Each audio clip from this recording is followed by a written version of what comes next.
Hello friends, welcome to my channel NCERT and CBSE by Chopra's. आज हम class 6 के chapter 4 data handling and presentation पढ़ेंगे। तो data handling as we से, तो डेटा हैंडलिंग से हमारा मतलब है कि हम डेटा को कैसे हैंडल करते हैं और उसको ऑर्गेनाइज करते हैं ताकि हम डेटा को सही तरीके से कलेक्ट कर सकें और लेटर ऑन उसको हम सही तरीके से प्रेजेंट कर सकें। तो if you ask your classmates about their favourite colours you will get a list of colours. तो अगर आप अपने क्लासमेट से उनके फेवरेट कलर्स के बारे में पूछेंगे या कोई और भी डेटा कलेक्ट करेंगे तो you will get a list of things या फिर colours in this example. So this is an example of data. तो ये जो है डेटा के एग्जाम्पल है, कोई रेड बोलेगा, कोई पिंक बोलेगा, कोई ब्लू बोलेगा, कोई ग्रीन बोलेगा। Similarly if you measure the weight of each student in your class you would get a collection of measure of weight, again data। अगर हम सभी बच्चों का वेट नाप के देखें तो भी हमें कलेक्शन ऑफ वेट्स मिलेगा। तो this is again data.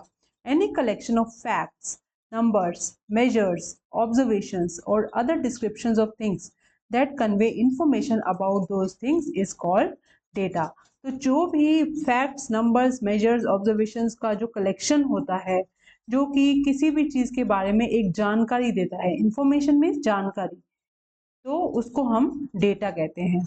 We live in an age of information. तो हम जो है आजकल की दुनिया में इंफॉर्मेशन की एज में रहते हैं। We constantly see large amounts of data presented to us in new and interesting ways. In this chapter, we will explore some of the ways that data is presented and how we can use some of those ways to correctly display, interpret and make inferences from such data। तो आज की दुनिया में हमें तरह तरह का data मिलता है। जैसे कि हम अगर YouTube सर्च भी करते हैं तो there are many videos which will come, but then how you process that data and click on the particular video that is analyzing and using that data, interpreting and making an inference from such data कि आप उससे क्या निष्कर्ष निकालते हैं वो depend करता है कि how well you can handle data। Collecting and organizing data। Navya and Naresh are discussing their favorite games. So Navya says cricket is my favorite game. So Naresh says I play cricket sometimes but hockey is the game that I like the most। So again Navya says I think cricket is the most popular game in our class। I'm not sure, Naresh says। How can we find the most popular game in our class? तो वो कह रहे हैं, आपस में बात कर रहे हैं नव्या और नरेश कि हमने अगर मोस्ट पॉपुलर गेम अपनी क्लास की निकालनी है तो हम कैसे निकाल सकते हैं। To figure out the most popular game in their class, what should Navya and Naresh do? Can you help them? तो उनको क्या करना चाहिए, उनको जो है सभी स्टूडेंट से उनके फेवरेट गेम के बारे में पूछना पड़ेगा and then they have to prepare a list. तो उन्होंने एक लिस्ट प्रिपेयर कर ली जिसमें सभी बच्चों का नाम है और उनकी फेवरेट गेम्स जो हैं लिखी हुई हैं। तो किसी ने कबड्डी बोला, किसी ने हॉकी बोला, किसी ने पिट्ठू बोला, पिट्ठू is that stone and ball game, किसी ने फिर से क्रिकेट, हॉकी, बैडमिंटन, कबड्डी। तो इस तरह से तरह तरह के, किसी ने फुटबॉल भी बोला, तो तरह तरह के गेम्स के नाम लोगों ने लिए। तो Navya happily says I have collected the data, I can figure out the most popular game now. तो वो कह रही है कि मैंने जो है डेटा कलेक्ट कर लिया है। So this is all data of the favourite games of the students in their class।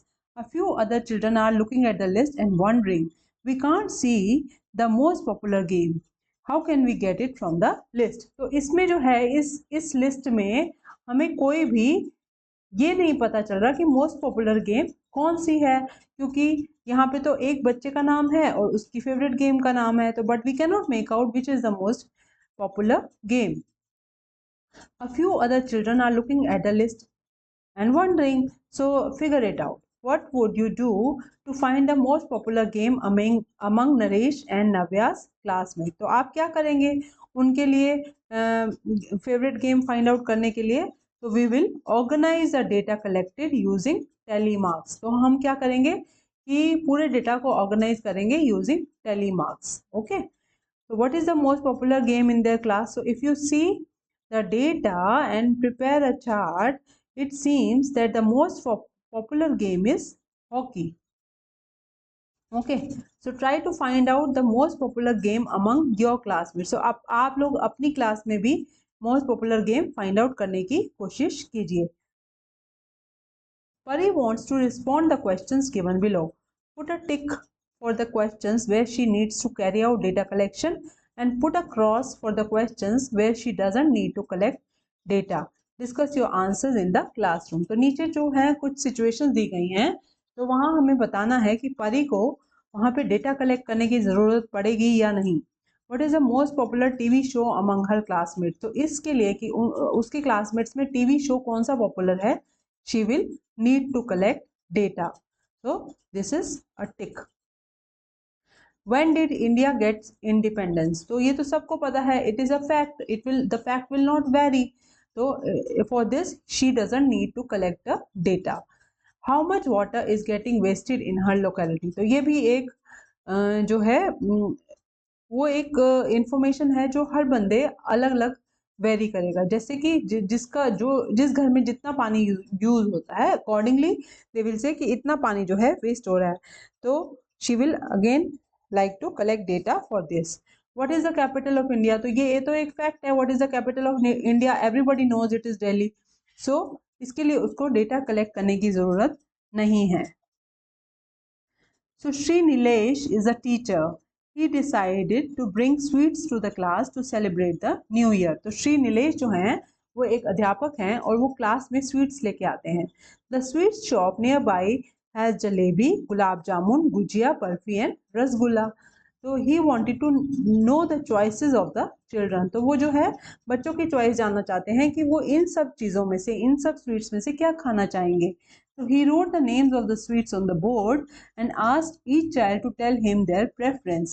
तो हर बच्चा जो है उनको अपनी प्रेफरेंस बताए, उन्होंने ये बोर्ड पे ड्रॉ कर दिया है. He put a tally mark, that is a stick, for each student, and when the count reaches 5, he puts a line through the previous 4 and marked it as 5. So this is the symbol of 5 in the tally mark. तो 4 sticks लगा के या 4 डंडे लगा के उसके ऊपर cut कर देंगे तो इट बिकम्स अ 5. जैसे कि jalebi becomes 5 + 1 6. This becomes 6. Gulab jamun, this becomes 5 + 4, it becomes 9. Again gujiya becomes 5, again 5 +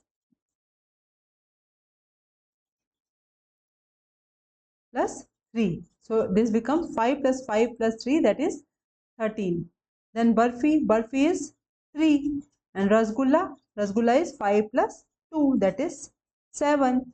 So this is the answer.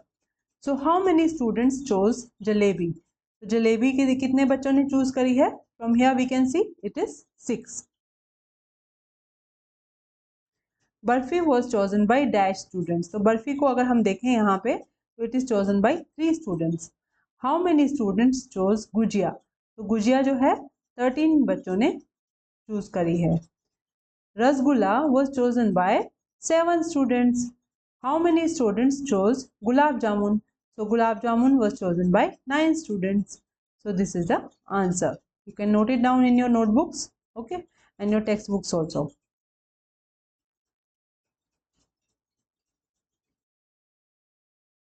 So Sri Nilesh requested one of the staff members to bring the sweets as given in the table. The above table helped him to purchase the correct number of sweets. तो ऐसे उन्होंने data collect करके correct number of sweets खरीद ली और class में बांट दी. तो is the about table sufficient to distribute each type of sweet to the correct student? Explain. If it is not sufficient what is the alternative? तो अभी क्या है कि वो स्वीट्स तो इकट्ठा ले आए लेकिन अभी किसको क्या देना है that they don't know. So no, it is not sufficient. Sri Nilesh should have written children's name against each sweet item. Only then he could have given the right sweet to the right child.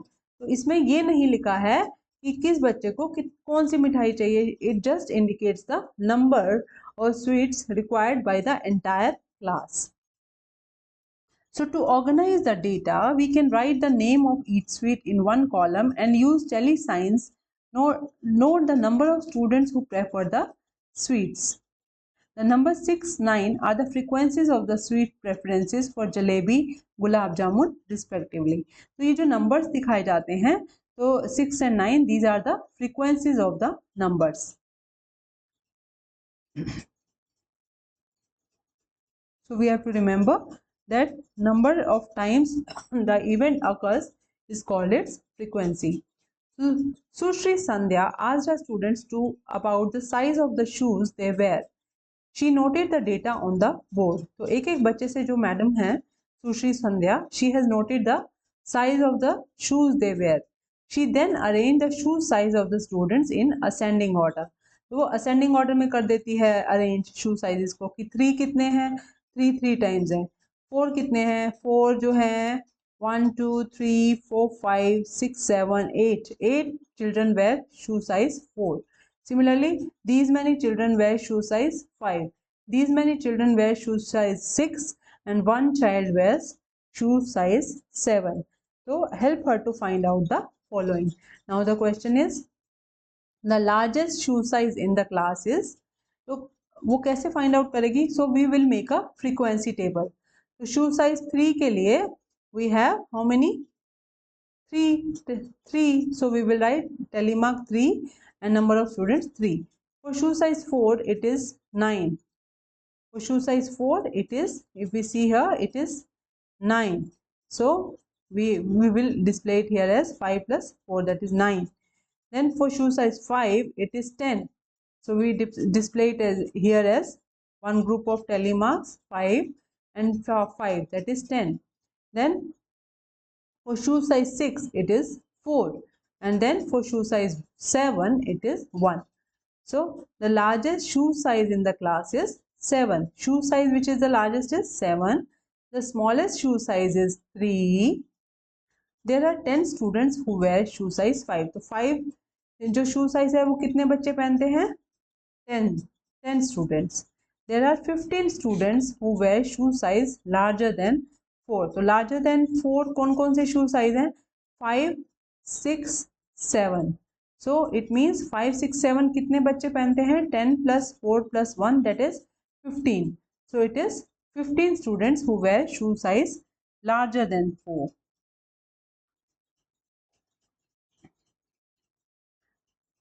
So how did arranging the data in ascending order help to answer these questions? तो arrange करते हैं जब हम इसको data को ascending order में, तो how has it helped? It has helped us to make a frequency table. इसने हमारे को frequency table बनाना आसान कर दिया, and then we could easily find out how many students wear the particular size of shoes. So are there other ways to arrange the data? So yes, the data can be arranged in descending order also. कि पहले आप 7 से start कर दीजिए and then you reach up to shoe size 3.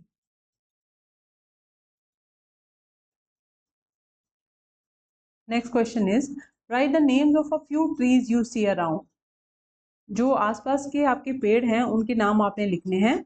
When you observe a tree on the way from home to school or while walking from one place to another, record the data and fill in the following table. तो there is a table given जिसमें trees के नाम लिखने हैं, जैसे कि people और neem लिखा हुआ है. You can write some other names like banyan tree, mango tree, and you can write how many trees have you seen on the way. तो जैसे कि अगर आपने people को 7 times देखा है तो you will write 7. नीम को आपने 10 times देखा है तो 10. Then you see mango tree as 7 times, so 7. Then you see banyan tree for 5 times, you write 5. So which trees were burned in the greatest number? तो जो भी tree greatest number में मौजूद है, that you have to write the name of the tree. Which tree was found in the smallest number? So you have to do it yourself. Okay. Take a blank piece of paper and paste any small news items from a newspaper. तो एक छोटा सा newspaper लेना है और उसकी एक news item को जो है वो उस पेपर पे चिपकाना है. Each student have to use a different article. तो हर बच्चे को एक डिफरेंट आर्टिकल यूज करना है. Now prepare a table on the piece of paper as given below. Count the number of each of the letters C, E, I, R and X in the words of the news article and fill in the table. तो उस news article में आपने count करना है कि सी कितनी बार आया है, ई कितनी बार आया है, आई कितनी बार आया है, आर का क्या फ्रीक्वेंसी है, एक्स का क्या फ्रीक्वेंसी है। और अगर आपका कोई और भी चॉइस ऑफ लेटर है, ए है या बी है, तो that also you can write. तो इसके क्वेश्चन है, the letter found the most number of times is, so you do it yourself and see which is the letter which is found the most number of times. The letter which is found the least number of times is, generally it will be x. तो इस तरह से आप उसके बाद जो है letters को असेंडिंग ऑर्डर में लिखिए and then you compare your list with that of your friends list in the class. तो आप चेक कीजिए कि जो ये है ये हर न्यूज़ आइटम या हर टॉपिक के लिए सिमिलर लिस्ट आती है क्या। Is it the order is XCRIE। तो ये चेक करना है आपने, क्योंकि it is generally every word has E in its letters. तो जनरली यही जो ऑर्डर है वो फॉलो होता है। Okay, next is pictographs. So picto means pictorial, picture. Pictographs are one visual and suggestive way to represent data without writing any numbers. तो pictograph जो होते हैं वो visual तरीका है to represent data without writing any numbers. इसमें हमें कुछ नंबर लिखने की जरूरत नहीं होती है। Look at the picture, you may be familiar with it from the previous classes. ऐसा आपने पिक्चर अपनी previous classes में भी देखा था। तो जिसमें मोड्स ऑफ ट्रैवलिंग दिया है, नंबर ऑफ स्टूडेंट्स दिया है और यहाँ पे एक स्केल दिया है, it says one face one smiley is equal to one student. तो this picture helps you understand at a glance the different modes of travel use by the students. तो इस पिक्चर में दिखाया गया है कि जो स्टूडेंट्स हैं वो कौन सा मोड ऑफ ट्रैवल यूज करते हैं। Based on this picture answer the following questions. Which mode of travel is use by the most number of students. तो जो ज़्यादातर बच्चे हैं वो कौन सा ट्रैवल का तरीका यूज़ करते हैं। तो if you see from here it is clearly the school bus which is use by most number of students. So answer is school bus. Which mode of travel is use by the least number of students. So you can see cycle is used the least by the students. A pictograph represents data through pictures of objects. It helps answer questions about data with just a quick glance. तो बस देख के ही जो है हम जो है data को गेस कर लेते हैं पिक्टोग्राफ में। In the above pictograph, one unit or symbol that is a smiley face is used to represent one student. तो जो एक smiley face है वो एक स्टूडेंट को रिप्रेजेंट कर रहा है। There are also other pictographs where one unit or symbol stands for many people or objects. कई बार ऐसे पिक्टोग्राफ्स भी होते हैं जिसमें जो ये एक सिंबल या एक स्माइली है वो मैनी स्टूडेंट्स या many people it will represent.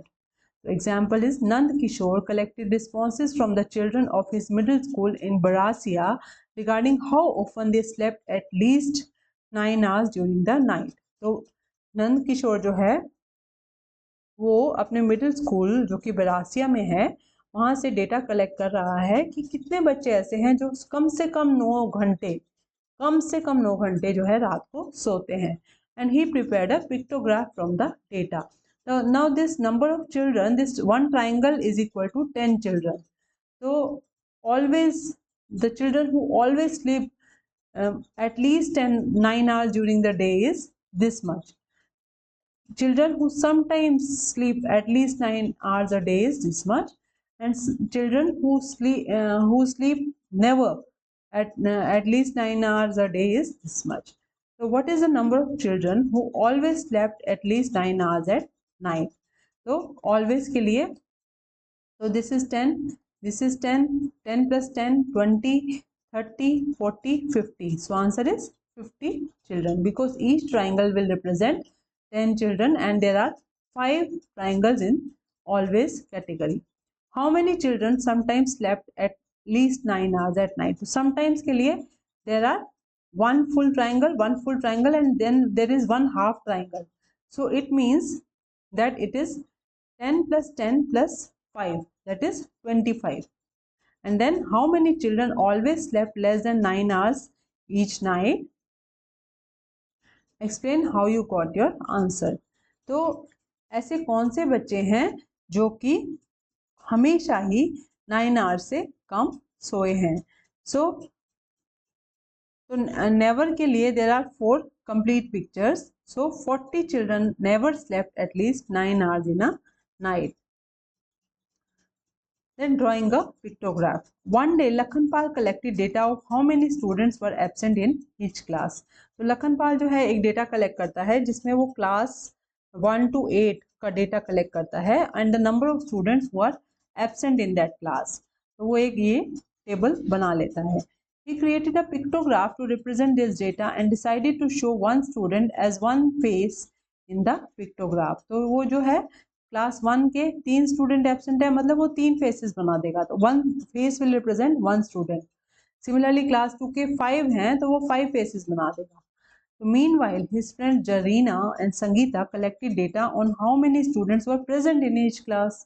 तो जो उसकी जो फ्रेंड्स हैं वो एक और डेटा तैयार करती हैं कि कितने स्टूडेंट जो हैं वो प्रेजेंट हैं क्लास में. Now if they want to show their data through a pictograph where they use one symbol that is smiley for each student as Lakhanpal did, what are the challenges that they might face? तो अभी जो है first class में 30 students are present, second class में 35 students are present, जबकि first class में 3 ही बच्चे absent थे और प्रेजेंट के मामले में इट इज़ 30. तो 30 को रिप्रेजेंट करने के लिए वो कैसे करेंगे? तो Zarina made a plan to address this. Since there were many students, she decided to use one smiley to represent 5 students. तो एक एक बच्चे के लिए, जैसे कि अब आप देख पा रहे हैं ये जो डेटा है this all comes in the table of 5. This is all multiples of 5. तो वो क्या करती है कि जो एक फेस को 5 स्टूडेंट से रिप्रेजेंट करवा देती है. तो she figured that would save time and space too. तो अगर क्लास 1 स्टूडेंट में 30 स्टूडेंट्स को रिप्रेजेंट करना है हु आर प्रेजेंट, तो then what will she do? She will make 6 faces because 1 face represents 5 students. तो 5 times 6, 6 times 5 मतलब 30. तो इस तरीके से वो अपना ये ग्राफ बना लेते हैं. तो Sangeeta decided to use 1 face to represent 10 students instead. तो संगीता क्या करती है कि वो एक फेस से 10 स्टूडेंट्स, यहाँ पे अगर आप देखेंगे this scale is different for Zarina and Sangeeta. तो अभी वो क्या करेगी कि फर्स्ट जो क्लास है उसमें उसने 30 स्टूडेंट्स रिप्रेजेंट करने हैं. तो she will have to make only 3 smileys. Okay. And then second class में उसको 35 शो करने हैं. तो what will she do? 3 full smileys and 1 half smiley she will use. तो इस तरीके से वो अपना पूरा डेटा जो है बना लेगी, पूरा पिक्टोग्राफ बना लेगी. So what could be the problems faced in preparing such a pictograph if the total number of students present in a class is 33 or 27? तो अगर अभी तो ये ठीक है क्योंकि 25 हैं, 35 हैं और ऐसे करके बच्चे हैं 5 के मल्टीपल्स में. लेकिन अगर 33 या फिर 27 किसी क्लास में प्रेजेंट है तो what kind of problem she will encounter? She will तो 33 के लिए she will make 3 full faces and for 3 students she will have to make 1 by 3 of the face. Similarly for 27 she will make 2 full faces and then she will have to make 7 by 1/7 she will have to make 2/7 of the face to represent 27, 7/10 of the face to represent 27. So pictographs are very nice visual and suggestive way to represent data. They represent data through pictures or objects. तो pictograph जो है बहुत ही nice visual है to represent data and they represent data by pictures. Pictographs can help answer questions and make inferences about data with just a quick glance. In the above example about favorite games, favorite colors, most common modes of conveyance, number of students absent, etc. तो जो है सिर्फ picture के जरिए जो है quick glance से inferences we can make out from pictograph. By reading a pictograph we can quickly understand the frequencies of the different categories. Frequencies का मतलब है कि number of times each thing occurs. तो just by reading a pictograph हमें किसी भी चीज़ की या किसी भी कैटेगरी की जो फ्रिक्वेंसी है वो बहुत जल्दी समझ आ जाती है और अदर फ्रिक्वेंसीज में कंपैरिजन भी समझ आ जाता है। तो in a pictograph the categories can be arrange horizontally और vertically. For each category, simple pictures and symbols are then drawn in the designated columns or rows according to the frequency of that category. तो जो है pictures जो हैं वो draw करे जाते हैं according to the number and the scale which you have given to the category. A scale or key, for example, one smile is equal to one student or one smile equal to 5 students. So this is called a scale. कि जो एक face है या एक smiley है वो क्या represent कर रहा है, is added to show what symbol or picture represents. Each symbol or picture can represent one unit or multiple units. तो जो एक यूनिट है या एक सिंबल है वो एक यूनिट को भी दर्शा सकता है और मल्टीपल यूनिट को भी दर्शा सकता है. So it can be more challenging to prepare a pictograph when the amount of data is large or when the frequencies are not exact multiples of the scale of key. तो अगर जो है हमारा डेटा बहुत बड़ा है, जैसे कि 100 लोगों का डेटा है, तो it will be very difficult to represent the data through pictograph. या फिर अगर जो फ्रीक्वेंसीज हैं वो एग्जैक्ट मल्टीपल्स नहीं हैं टू द स्केल और द की, जैसे कि अगर वो 5 के मल्टीपल्स नहीं थे पिछले एग्जाम्पल में, जैसे कि अगर वो 33 या फिर 27 या फिर 24 थे, तो then it will become difficult to represent it through pictograph. So this we should remember. What are the challenges faced when we are using pictographs? Figure it out. The following pictograph shows the number of books borrowed by students in a week from the library of middle school Kinori. तो ये इस table में दिखाया है कि कितनी books जो हैं लाइब्रेरी से बोरो करी हैं बच्चों ने वीकली. तो on which day were the minimum number of books borrowed. तो कौन से दिन पे minimum number of books borrowed थी? That is clearly we can see it is Thursday when it was 0 books. Now the scale of the pictograph is one symbol represents one book. So what was the total number of books borrowed during the week?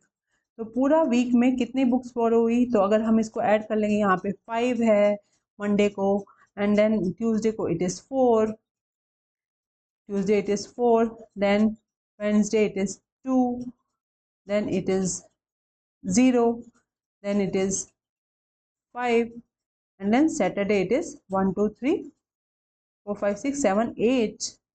तो अभी हम इनको जब सम कर देंगे सबका, 5 + 4 + 2 11 + 5 16 + 8 24. So 24 books were borrowed from the library that day. इस तरीके से we can show it. Then on what day were the maximum number of books borrowed? तो maximum number हम यहाँ से देख सकते हैं कि it was borrowed on Saturday. What may be the possible reason? तो क्या रीजन हो सकता है? क्योंकि संडे को क्या है, हॉलीडे होना है. Sunday is a Sunday routine, it is a holiday, तो they would have enough time to read the books. तो स्टूडेंट्स को बहुत टाइम मिल जाएगा किताब को पढ़ने के लिए. तो इसीलिए जो है सैटरडे को बुक्स ज़्यादा जो है इशू हुई होंगी. Question 2.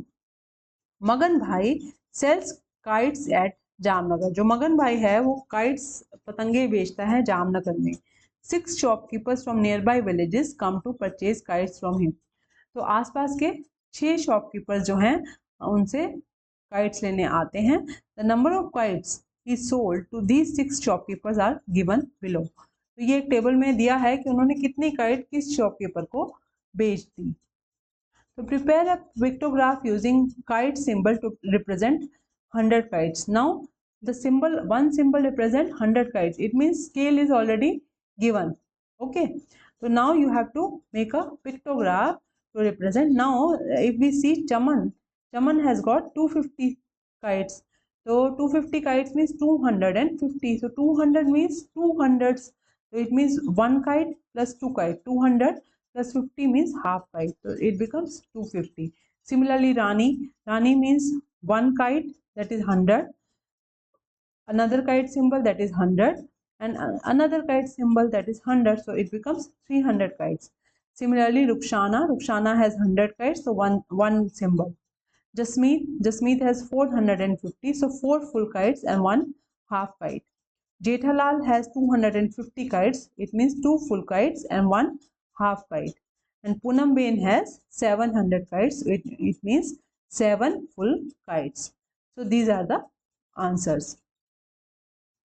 So next is, how many symbols represent the kites that Rani purchased? तो रानी ने जो है वो कितने सिंबल्स दिखा रहे हैं? रानी ने परचेज किया था 300 काइट्स. तो 300 kites will be represented by how many kite symbols? 3 kite symbols. Next is, who purchase maximum number of kites? तो मैक्सिमम नंबर ऑफ काइट्स जो है वो पूनमबेन ने खरीदी है. Who purchase more kites, Jasmeet और चमन? तो if you can see 450 for Jasmeet and Chaman it is 250. तो it is clearly Jasmeet. Rukhsana says Poonamben purchased more than double the number of kites that Rani purchased. Is she correct? तो रानी ने, पूनमबेन कह रही है कि तो जितना रानी ने खरीदा है उससे भी डबल जो है वो रुखसाना ने खरीदा है. तो रानी ने कितना खरीदा है? 300. तो 300 का डबल है 600. तो उससे भी ज़्यादा रुखसाना ने खरीदा है. दैट इज़ व्हाट जो है Poonamben says. No, Rukhsana says that कि पूनमबेन ने जो है रानी के डबल से भी ज़्यादा खरीदा है. तो रानी ने कितना खरीदा है? 300 काइट्स और उसका डबल क्या रहेगा? 600 काइट्स. तो 600 काइट्स से भी ज़्यादा जो है वो पूनमबेन ने खरीदा है. तो पूनमबेन ने कितना खरीदा है? 700 काइट्स. तो which is a true statement.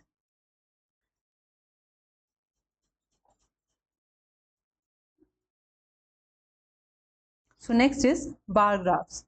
Have you seen graphs like this on TV or in a newspaper? तो ये इस तरह के ग्राफ जो हैं वो आपने टीवी या न्यूज़पेपर में देखे होंगे. Like pictographs, such bar graphs can help us to quickly understand and interpret information such as the highest value, the comparison of values of different categories, etc. तो अगर हमें किसी भी चीज़ का हाईएस्ट वैल्यू कंपेयर करना है या फिर ये देखना है कि आपस में ये लोग कैसे कंपेयर कर रहे हैं डिफरेंट कैटेगरीज, तो जो है हम लोग बार ग्राफ का यूज़ करते हैं. However, when the amount of data is large, presenting it by pictograph is not only time consuming but at times difficult. तो जब जो है डेटा बहुत ज़्यादा हो जाता है, when that amount of data is very large, तो क्या होता है कि जो डेटा है वो पिक्टोग्राफ के थ्रू रिप्रेजेंट करना इट बिकम्स डिफिकल्ट. तो let us see how data can be presented instead using a bar graph. तो अभी हम ये देखेंगे कि बार ग्राफ में हम डेटा को कैसे डिस्प्ले करते हैं. तो let's take the data collected by Lakhanpal earlier regarding the number of students absent on one day in each class. तो क्लास 1 में 3 स्टूडेंट्स एब्सेंट थे, 2 में 5 स्टूडेंट्स थे. तो इस तरह से क्लास 8 तक Lakhanpal has made the data. तो he presented the same data using a bar graph. तो अभी जो है क्लास 1 में 3, तो he will draw class 1 3, class 2 में 5, तो क्लास 2 में he will draw 5 students, class 3 में 4 स्टूडेंट्स. तो each student is equal to 1 unit length. तो इस तरीके से जो है Lakhanpal has made the entire bar graph. तो in class 2 dash students were absent that day. तो कितने स्टूडेंट्स एब्सेंट थे क्लास 2 में? If you see from here clearly it is 5 students. In which class were the maximum number of students absent. तो कौन सी class में maximum number of students absent थे? From here we can see it is class 8. Which class had full attendance that day. तो इस bar graph के हिसाब से क्लास 5 में 0 बच्चे एब्सेंट थे. तो it means everybody was present on that day. तो it means class 5 had full attendance that day.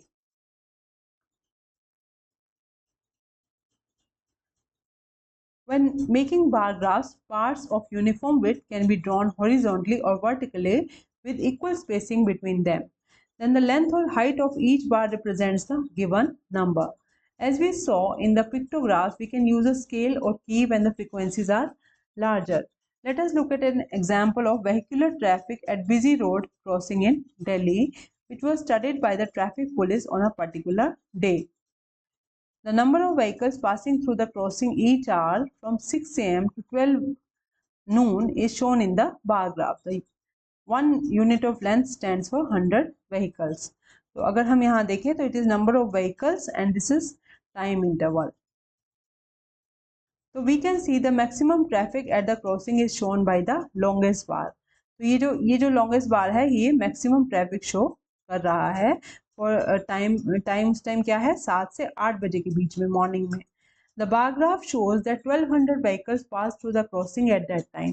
तो उस टाइम पे जो है 7 से 8 बजे के बीच में मॉर्निंग में 1200 व्हीकल जो है वो क्रॉसिंग से पास करे हैं। The second longest bar is of 8 to 9 AM। तो यहाँ पे अगर आप देखेंगे 8 to 9 AM में जो है 1000 व्हीकल्स पास करे हैं through the crossing. Similarly the minimum number of traffic is between 6 to 7 AM। तो सुबह 6 से 7 बजे के बीच में जो है बहुत कम ट्रैफिक है।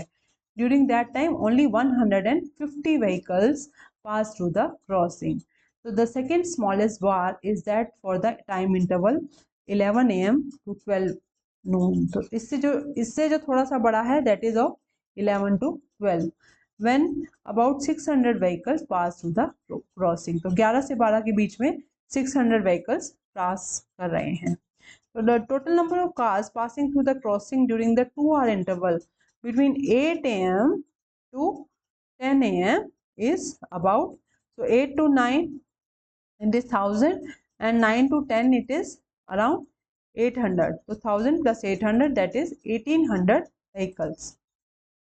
So next is figure it out. How many total cars pass through the crossing between 6 AM and noon? तो 6 AM और noon के बीच में total cars कितनी गुजरी हैं? So how do we do this?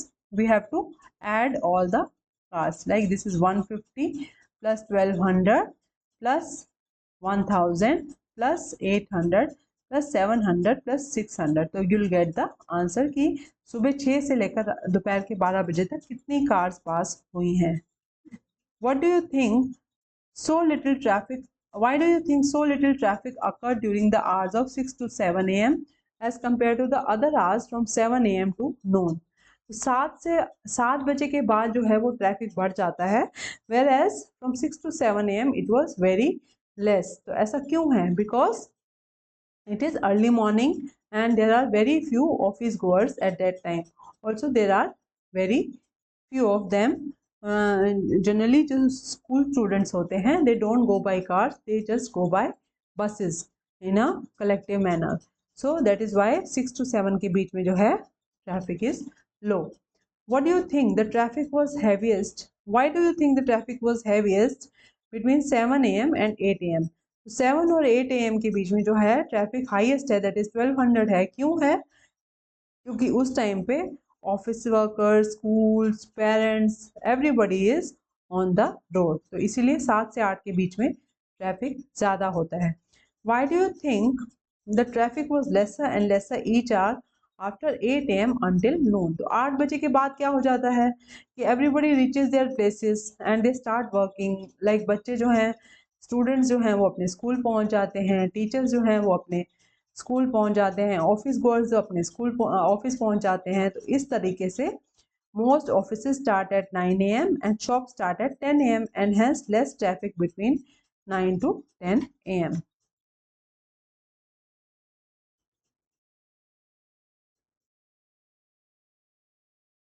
So with this we will finish the part 1 of this chapter.